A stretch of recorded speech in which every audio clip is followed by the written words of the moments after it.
Insulin resistance sugar की सबसे बड़ी वजह है।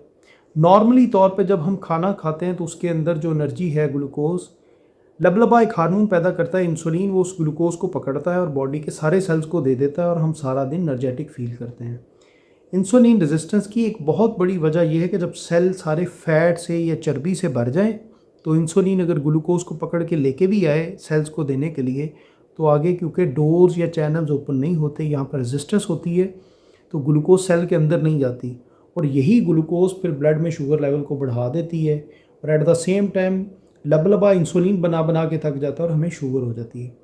अब ये जो सेल्स हैं बॉडी के, यहाँ पे फैट या चर्बी कहाँ से आती है? जब हम डेली रिक्वायरमेंट जितनी एनर्जी की है उससे ज़्यादा खाना खाते रहें और लंबे अरसे तक खाते रहें तो बॉडी ये सारी ग्लूकोज को पकड़ के फैट की फॉर्म में हमारे सारे सेल्स में स्टोर कर देती है और यही आने वाले टाइम में हमारा इंसुलिन रेजिस्टेंस का सबब बनती है।